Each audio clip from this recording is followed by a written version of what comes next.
Hi, everyone. I am here with Ollie, and I'm really excited to hear about his story. He reached out to me after learning about this work on the Joe Rogan show, right? Is that it? Sure. Yeah. And Well, I could have guessed that because any man who's ever heard of me has only heard of me because of the Joe Rogan show. So I'm eternally indebted. And, joking aside, it's really helped me to appreciate that I need to embrace the male community as part of this global mission, that I'm on, because it really was admittedly a blind spot for me, and all of my energy was focused on healing women. And I've come to appreciate that, sort of, I would say, the conscious men on the planet have a really arduous path to walk and a lot of healing to do, and not a lot of support for that healing. I think that women come together in a way that I think men are just learning to do. And so I'm really honored, to have your courageous voice. And I'd love to just sort of zoom out, Ollie, and to just sort of share with people a bit about how you ever got caught in the gears of psychiatry and what sort of, I don't know, gave you the impression, understandably, right, at some point that was the only option for you.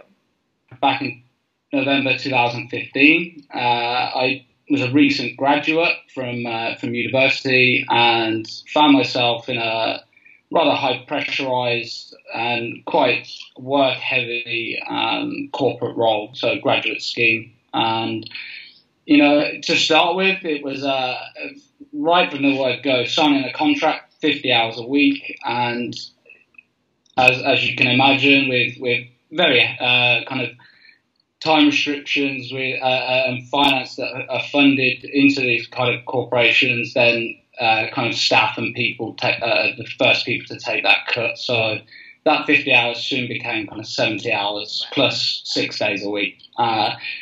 In reflection now, looking at it, I'm not surprised at all. And, for a 23-year-old recent student that's just graduated, it doesn't come to a surprise to me that was kind of the initial trigger for me. I kind of look back and I can kind of really appreciate now how kind of susceptible I was actually to falling into it. Such poor diet, attention to nutrition, alcohol abuse, students being students and enjoying a good party, being exposed to new social groups, the pressure now of social media that's increasing. Those kind of 50 hours were then increased, and it just got to a breaking point, so to speak. And the pressure of that just got to me, and it kind of, without having that opportunity to go and talk to someone, say personally, because I didn't feel in any kind of conscious state to be able to do that. It was very much I was waiting for work, working all day till very late, and the best part of my day was getting back into bed and allowing those kind of foggy thoughts just to, I suppose, continue, but that just to have that kind of relaxation away from it all, where everything just felt too much, really. It expresses such a disconnection from your soul, from your community, obviously from the natural world, because you're spending all your time inside, and it sort of speaks to this ethos of linear progression, right? Like first grade, second grade, third grade, high school, college, the job. Alan Watts talks about how it's almost like as if we viewed dancing as like the purpose of it was to get to the end of the song, right? Like it's like such a misunderstanding of what we're here to do. But obviously, you got caught in the gears. So I'd love to learn a bit about your treatment experience and what was that like for you? Going right back to kind of my first exposure to antidepressants was at that point where I looked at myself. I knew I wasn't feeling how I was even a year ago, let alone 6 months ago. And I really started to kind of. I find with depression, it's a lot of asking questions, but without finding the answers. And I really kind of had that moment when listening to the podcast, and at times before, but I'd never really followed through because I just didn't have that drive or that ambition to want to know more. Which, you're talking about mindset. That was really a point with the podcast that I changed. But at the point where I had the mindset in order to appreciate that, I wasn't feeling how I was a year ago. It was, well, who normally, if I break my arm, where do I go? I go to the hospital. Or if I just generally don't feel well, you go to the doctors. So there I found myself. And I remember him kind of prescribing on a 10-minute consultation. On reflection, you look at kind of the conversation that I must have had with him, which really now I can't actually remember because I felt so low. The lack of information and his lack of kind of, I suppose, intuition to find out really any more,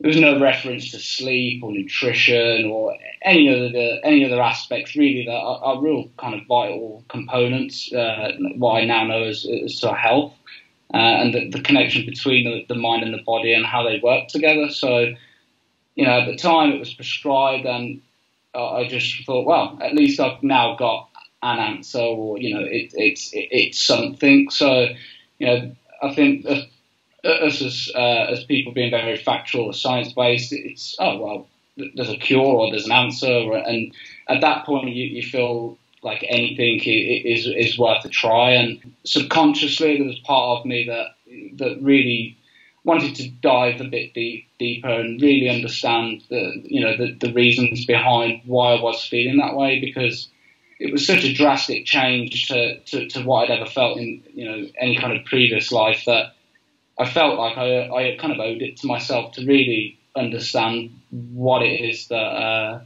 was making me feel that way. So you're a couple of months, you said about 6 months into your process of medication treatment.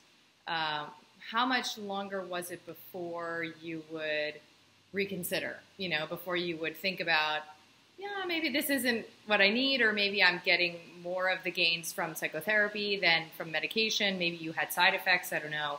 How long was it that you ended up, sort of complying with your prescription and being a good patient? I think it was around about 14 to 16 months it was when I found your podcast, and that was really kind of the time in which things really started to change.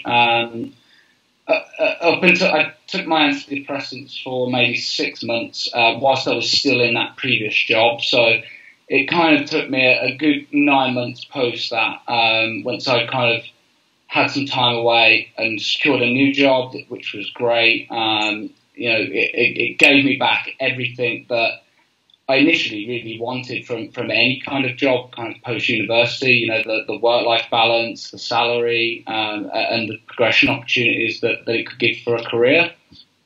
So it was kind of 9 months into that job where I then found your podcast with Joe. And it was really at a point where I was starting to question myself, why am I still taking these?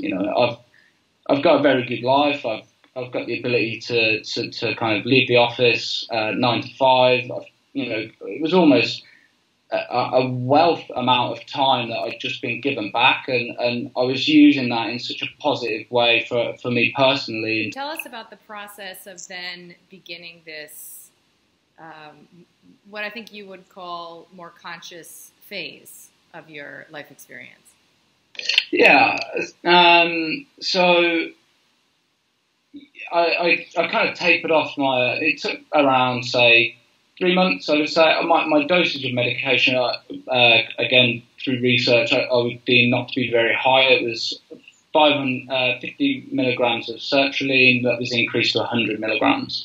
And tapering off them, your classic symptoms of kind of just that withdrawal of it was almost, you could feel the chemical in your brain kind of pulsating. That's the best way I found to describe it. It was very much a withdrawal that I was conscious of then. So it was, I could feel, I could almost touch it. It felt in a way, and it was almost then understanding with my new consciousness of saying, well, why is that? So prior to the trigger of the depression, your brain, your body, and your microbiome was working as it should have at that point, given all your nutrition intake or any other factors that can affect that. But it's really going back to understanding, well, what's different this time, and delving into that further. And kind of my new consciousness at that point was very much, it was a very much value-based change for me. Again, going through that very structured, you go, like you say, first grade, second grade, you go to college, you go to university, you come out, you get a job. It was just taking a pull back at that and saying, well, what do you want to do? And again, at that point, after finishing uni, I hadn't ever really asked that question. And in a way, I look at kind of my depression as a blessing in disguise. Did you make, even before you tapered, any sort of classical lifestyle changes, certainly ones that I advocate for, diet or meditation or detox, anything like that? If that's come to your life, at what stage did it enter the picture? So it was at that point, kind of once I'd tapered off, and I'd had about a 3-month period where I could really start to find those answers to those questions that I was constantly asking myself in my head, whether it was self-criticism or any kind of doubt that I had. I was starting to find the answers, and it was at that point where the mindset started to take over, so to speak. It allowed me to really then start looking more at my diet, more at exercise, more at kind of that holistic approach, and taking that pause from a meditative point of view, just taking that moment to just be yourself for that 3 to 5 minutes per day. It certainly was enough for me. How would you describe where you're at now? How you're feeling? What life is like? What well, you've gained? Yeah.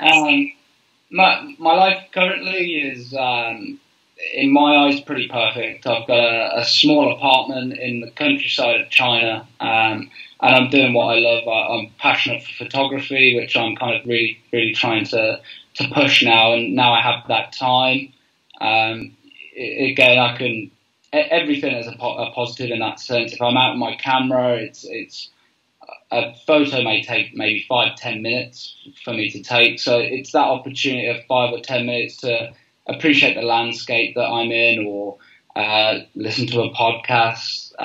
It's taking that time back and just really using it for yourself. We invest so heavily in other people, whether it's our family or friendships, whether it's at work. It's a constant outgiving, and I genuinely started to ask my consciousness whether I was able to be in a position to offer that, if I almost wasn't content with myself. And now by having that, I feel much more comfortable in my own skin, and much more comfortable and able to kind of, in a way, preach such a great word out to people of my success story. It's something I'm very proud of, and it's something that I can almost, 100% prove that it's more than possible for anyone out there. It feels to me like you almost got pulled magnetically towards this place, because you can't really otherwise explain, the steps in your journey, some of which arguably you could say, well, you probably should have never been on medication. Well,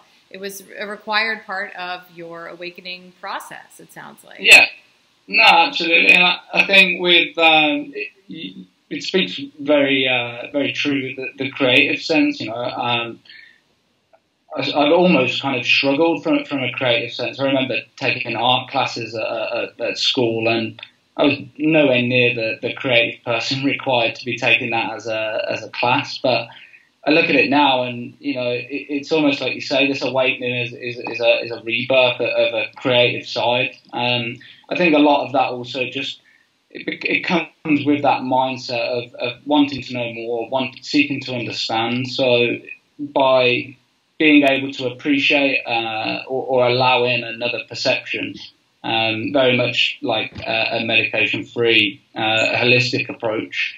It can be carried out throughout other aspects of your life.